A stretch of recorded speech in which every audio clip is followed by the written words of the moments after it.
শেখ হাসিনা তাকে ফিরিয়ে আনার জন্য কিন্তু আমরা এই আন্দোলন করছি, যে বিশেষ করে আমরা পরিষ্কারভাবে সব রাজনৈতিক দলগুলো ইভেন সরকারও বলছে যে জনগণের দাবি শেখ হাসিনাকে ফিরিয়ে দিতে হবে এবং বিচারের মুখোমুখি হতে হবে। সেক্ষেত্রে ভারত স্বাভাবিক বলছিলেন যে আমি শেখ মুজিবের কন্যা দেশ থেকে পালায় না, তিনি তো পালিয়ে গিয়েছেন এবং তার সমস্ত নেতাকর্মীকে রেখে কিন্তু তিনি দেশ থেকে পালিয়েছেন। তিনি এই গণহত্যা চালানোর জন্য স্বরাষ্ট্রমন্ত্রী, পুলিশের সাবেক আইজিপি, বিভিন্ন প্রতিষ্ঠান প্রধানদেরকে ব্যবহার করেছেন, তার দলীয় নেতাকর্মীদেরকে ব্যবহার করেছেন। এই সচিবালয় এরকমের এই পতিত স্বৈরাচার সরকারের অনেক দোসর আছে, যারা নতুন অ্যাপয়েন্টেড সচিবদেরকে ভুল বুঝিয়ে কিংবা উপদেষ্টাদেরকে আপনার জিম্মি করে তাদেরকে চাপ তৈরি করে অনেক কিছু করতে চায়, যে এই জুলাই আগস্ট এই গণহত্যার যদি বিচার বাংলাদেশে না হয় তাহলে ভবিষ্যতে নতুন ফাঁসিবাদ তৈরি হবে, নতুন গণহত্যাকারী তৈরি হবে। এত শহীদের রক্তের বিনিময়ে আমরা যে সফল গণঅভ্যুত্থান করেছি, তার প্রথম প্রায়োরিটি হচ্ছে যে এই গণহত্যার বিচার বাংলাদেশ তথা পৃথিবীর বুকে একটা দৃষ্টান্ত স্থাপন করা, যেন কেউ জনগণের বিরুদ্ধে দাঁড়িয়ে জনগণের বুকে গুলি চালিয়ে এইভাবে ক্ষমতায় থাকার দুঃসাহস না করে।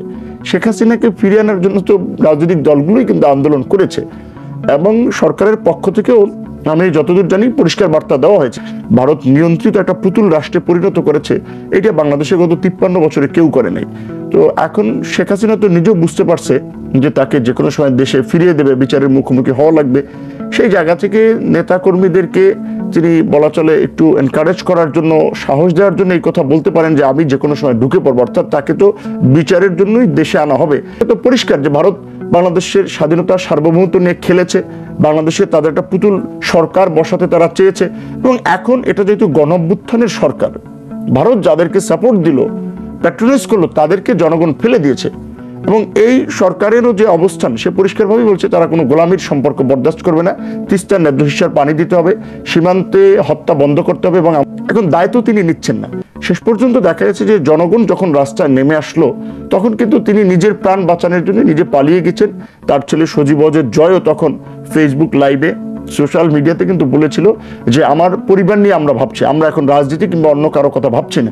তো এই নেত্রী যে একটা স্বার্থপর নেত্রী এবং তিনি যে বিপদে পড়লে কাউকে চেনেন না, সেটা তো তিনি প্রমাণ দিয়েছেন। এখন মূলত নেতাকর্মীদেরকে একটু মোটিভেশন দেওয়ার জন্য এই কথা বলতে পারেন। তবে এটা ঠিক, তিনি যে প্রক্রিয়ায় দেশে আসেন, যে আপনার সরকারের প্রক্রিয়ায় বিচারের মুখোমুখি হওয়ার জন্য কিংবা অন্য কোনো প্রক্রিয়ায়, এই আওয়ামী লীগ দীর্ঘ 1.5 দশক ক্ষমতায় থাকায় রাষ্ট্রের বিভিন্ন জায়গায় তারা একটা নিয়ন্ত্রণ প্রতিভাবে তাদেরকে আপনার বলা চলে পেলে পুষে বড় করেছে। ভারত ফেড আপ বা ভারত মনে করেন কিছুটা হতাশ যে এরকম একটা খুঁটি এই দক্ষিণ এশিয়াতে বাংলাদেশে তারা 15 বছর ধরে গাড়লো, সেটা পড়ে গেছে।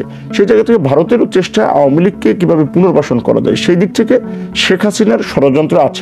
কি খেলছে শেখ হাসিনাকে আশ্রয় দিয়ে এবং সেটা কতটা শোভন? এখন দেখেন, আমরা কিন্তু যখন বিরোধী দলে থেকে আন্দোলন সংগ্রাম করেছি, এখন আমরা বলা চলে বিরোধী জায়গায় আছি, আমরা কিন্তু পরিষ্কারভাবে বলছি বাংলাদেশের একটা নিকটবর্তী প্রতিবেশী দেশ এবং পৃথিবীর অন্যান্য দেশের তুলনায় দীর্ঘ বর্ডার শেয়ারিং কান্ট্রি, কাজে দুই দেশের নিরাপত্তা এবং দুই দেশের মানুষের স্বার্থের জন্যই দুই দেশের সাথে একটা সুসম্পর্ক প্রয়োজন। কিন্তু আমরা বাংলাদেশে যদি দেখি যে মুক্তিযুদ্ধে ভারত আমাদেরকে সহযোগিতা করেছিল, এই কথাটি যেমন সত্য, মুক্তিযুদ্ধের পরপর ভারত বাংলাদেশকে নানানভাবে নিয়ন্ত্রণ করতে চেষ্টা করেছে, বাংলাদেশের ভূমি দখল করেছে, বাংলাদেশের জনগণের উপর একটা সাংস্কৃতিক, অর্থনৈতিক, রাজনৈতিক আগ্রাসনও চালিয়েছে। সেই জায়গা থেকে আমরা কিন্তু বারবার বলছি যে আমরা ভারতের সাথে একটা মর্যাদার সম্পর্ক চাই। ভারত সেটিতে কিন্তু আসলে আমাদেরকে কখনোই মর্যাদার চোখে দেখে না। ভারতের এই 1947 থেকে আজকে অবধি এই যে স্বাধীনতা দিবসের প্রোগ্রামে ভুটানের, আপনার নেপালের প্রধানমন্ত্রী, রাষ্ট্রপতিরা অতিথি হয়ে গেছে, বাংলাদেশ থেকে কিন্তু কখনোই কাউকে দাওয়াত দেয়নি। অর্থাৎ ভারত কখনো বাংলাদেশকে একটা স্বাধীন সার্বভৌম রাষ্ট্র হিসেবে সে মূল্যায়নটা করে না। সেই জায়গা থেকে বিশেষ করে গত 1.5 দশক ধরে তো এই ফাঁসিবাদকে ভারতই পৃষ্ঠপোষকতা করেছে, খুব উদ্বিগ্ন। যার ফলে ভারত এখন যেটা দেখতেছি যে এই সরকারের বিরুদ্ধেই কিছুটা ষড়যন্ত্র করছে যেন সরকার স্থিতিশীল হতে না পারে। আমাদের কাছে যে সমস্ত তথ্য এবং ডেটা আছে, যে এই যে আপনার সাভার আশুলিয়াতে যে গার্মেন্টস সেক্টরে যে অরাজকতা, অস্থিরতা, এটাতেও আপনার ভারতীয় গোয়েন্দা সংস্থার একটা ইনভলভমেন্ট রয়েছে। 219টি গার্মেন্টস বন্ধ হয়েছে। বাংলাদেশের অর্থনীতিকে পঙ্গু করার জন্য মূলত এটা ভারতের একটা ষড়যন্ত্র। এর আগে শাহবাগে আমরা দেখেছি সংখ্যালঘু সম্প্রদায়ের নামে ভারতীয় কিছু এজেন্টদেরকে নামিয়ে দিয়ে বাংলাদেশে মৌলবাদের উত্থান হচ্ছে, বাংলাদেশের সংখ্যালঘুরা নির্যাতিত এরকম একটা চিত্র বিশ্ববাসীর দরবারে দেওয়ার চেষ্টা করেছে এবং ভারতীয় মিডিয়া সেটা নিয়ে চড়া গলায় অপপ্রচার করেছে, প্রোপাগান্ডা ছড়িয়েছে। অথচ বাংলাদেশে দেখেন যে ওইভাবে বিবেচনা করলে কোনো সংখ্যালঘুর উপরে হামলা হয় নাই, কাউকে নিপীড়ন করা হয়নি। পরিস্থিতি যদি আমরা বিবেচনা করি যেটা একটা অস্বাভাবিক পরিস্থিতি, দেশের অর্থনীতি বিগত সরকার ধ্বংস করে গেছে, দেশের সামাজিক আইন শৃঙ্খলা পরিস্থিতি সমস্ত জায়গায় একটা বিপর্যয়, একটা ধ্বংস দিয়ে গেছে। এবং এই যে দীর্ঘ 1.5 মাসের যে আন্দোলন সংগ্রাম চললো, এই আন্দোলনে রাষ্ট্রের সমস্ত প্রতিষ্ঠানগুলোকে জনগণের বিরুদ্ধে দাঁড় করিয়ে দিয়েছে। বিশেষ করে তৃণমূল পর্যায় পর্যন্ত আইন শৃঙ্খলা রক্ষা করে পুলিশ, সেই পুলিশকে দিয়ে হত্যার কাজে ব্যবহার করে। তবে তারপরে আমি মনে করব অন্যদের বিষয়টা আলাদা, কিন্তু ডক্টর ইউনূসের প্রতি মানুষের যে প্রত্যাশা এবং তার যে কানেক্টিভিটি, তার যে নলেজ আমরা বিগত বছরে দেখেছি, সেই কারণে অন্যদের চেয়ে তার প্রতি কিন্তু প্রত্যাশাটা একটু বেশি থাকবে এবং তার টিমের মধ্যেও। তবে আমরা আশাবাদী যে এটা পূরণ হবে এবং আমরা যেটা চাই যে রাষ্ট্রের একটা সংস্কার, একটা স্বাধীন সার্বভৌম এবং গণতান্ত্রিক রাষ্ট্র হিসেবে টিকে থাকার জন্য একটা রাষ্ট্রের যে কিছু প্রতিষ্ঠান প্রয়োজন, আপনার একটা স্বাধীন বিচার ব্যবস্থা, এরাই যখন ক্ষমতায় ছিল ক্ষমতার অপব্যবহার করেছে, নিয়ন্ত্রণ করার চেষ্টা করেছে, তাদের লোক বসানোর চেষ্টা করেছে। যেই কারণে এখন মানুষ চায় যে এই সরকার যেহেতু একটা নিউট্রাল সরকার, ইন্টারিম গভর্নমেন্ট, সমস্ত রাজনৈতিক দল তাদেরকে সমর্থন দিয়েছে এবং বাংলাদেশের ইতিহাসে এটা হয় নাই যে একটা অভ্যুত্থান পরবর্তী সরকার। কাজেই সেক্ষেত্রে মানুষ চায় যে তারা একটা সংস্কার করে একটা যৌক্তিক পর্যায়ে নিয়ে গিয়ে তো স্বৈরাচার সরকার এবং তার দোসর, সেটা পুলিশের মধ্যে থাকা দোসররা, আর্মির মধ্যে থাকা দোসররা, সাংবাদিক জগতে থাকা দোসররা, পেশাজীবীতে থাকা দোসররা, তারা কিন্তু এখনো এই সরকারকে ব্যর্থ করার জন্য, দেশকে অস্থিতিশীল করার জন্য কিন্তু কাজ করতেছে এবং তাদের হাতে মানি আছে। তারা দীর্ঘদিন ক্ষমতায় ছিল, একটা ওয়ার্ড পর্যায়ের নেতারও কিন্তু অনেক টাকা আছে। টাকা দ্বারা বাংলাদেশের মতো থার্ড ওয়ার্ল্ড কান্ট্রি এখানে অনেক কিছু প্রভাবিত করা যায়। সেক্ষেত্রে আমরা বলছি যে এই সরকারের সাথে যদি রাজনৈতিক দলগুলোর দূরত্ব তৈরি হয়, বিশ্ব জনতা কারা? এই ছাত্র জনতার মধ্যে ছাত্র অধিকার পরিষদ, ছাত্র দল, শিবির, জামাত, বিএনপি, হেফাজত, বিভিন্ন রাজনৈতিক দল মতের মানুষ ছিল। একটা সুসংগঠিত জনগোষ্ঠী ছাড়া এই ধরনের ফ্যাসিস্ট সরকারকে পতন ঘটানো যায় না। টাচ করেছে যেন এইভাবে একটা মানুষকে মেরে ফেলবে, গুলি চালিয়ে আমরা সহ্য করতে পারি না। কিংবা ঢাকা শহরের মুগ্ধ কিংবা আরো অন্যদের যে মৃত্যুগুলো, এগুলো কিন্তু মানুষকে সেন্সিটাইজ করেছে, মানুষকে ট্রিগার করেছে। শেষ পর্যন্ত মানুষ তার নিরাপত্তার জন্য, তার সন্তানের নিরাপত্তার জন্য, ভবিষ্যতের জন্য রাস্তায় নেমেছে এবং সরকার পতন হয়েছে। তো কাজেই এখন এই সরকারের যে রাজনৈতিক দলগুলো যারা তার পেছনে ডেডিকেশন দিয়ে নামলো এবং আনকন্ডিশনাল ভাবে ইউনূস স্যারকে সমর্থন করলো চিফ হিসেবে, সেই রাজনৈতিক দলগুলোর সাথে যদি তাদের দূরত্ব তৈরি হয়, সন্দেহ সংশয় তৈরি হয়, তাহলে কিন্তু সরকার টিকবে না এবং সরকার বিপর্যয়ের মধ্যে পড়বে। আর সরকার, ইউনূস স্যার ধরেন তার যে স্ট্যাটাস, তার যে মর্যাদা, বাংলাদেশের প্রধানমন্ত্রী রাষ্ট্রপতির তুলনায় অনেক আগেই তার মর্যাদা উপরে চলে গেছে। 2007 সালে 111-এর সময় তো তাকে প্রধানের দায়িত্ব নিতে বলা হয়েছিল, তিনি কিন্তু নেন নাই। তো এখন তিনি যদি দেখেন যে একটা অস্থিতিশীল পরিস্থিতির সৃষ্টি হচ্ছে, কন্ট্রোলের বাইরে চলে যাচ্ছে, আমার ধারণা তিনি একটা নির্বাচন দিয়ে সসম্মানে বিদায় নেবেন। কিন্তু তাতে দেশের মানুষের যে প্রত্যাশা, একটা যৌক্তিক সংস্কার, একটা ইতিবাচক পরিবর্তন, সেটা কিন্তু কাঙ্ক্ষিত মাত্রায় সম্ভব হবে না। তো এই জন্য আমরা বলেছি যে বিরোধী রাজনৈতিক দলগুলোর সাথে সরকারের একটা সুসম্পর্ক প্রয়োজন, কোনো গ্যাপ রাখা উচিত না। এখন যেটা, আমি তো এই আন্দোলন 18 সালে নেতৃত্ব দিয়েছি, পয়দা করেছি, জন্ম দিয়েছি আমরা।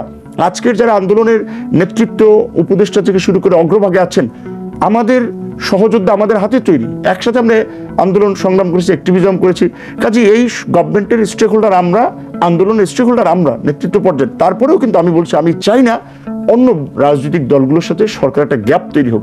এই গ্যাপটা যাতে তৈরি না হয়, সেই জন্য আমার একটা অভিমত ছিল যে মেজর পলিটিক্যাল পার্টিগুলো বিবেচনায় কিছু কিছু রাজনৈতিক দলের পরামর্শ নিয়ে 5-7 জন কিংবা 8-10 জনকে আরো ইনক্লুড করা যেতে পারে। এবং তাহলে কি এটা, ধরেন এখন যে সরকারটা, মানে কেউ কেউ একটু ক্রিটিসিজম করে তো বলছে যে এটা একটা এনজিও সরকার হয়ে গেছে, কিংবা একটা আপনার মানে একপাক্ষিক মাইন্ডেড কিছু লোকজন কিনা একটা ক্যাবিনেট হয়েছে এবং সেটা সরাসরি ভালোভাবে ফাংশনও করছে না।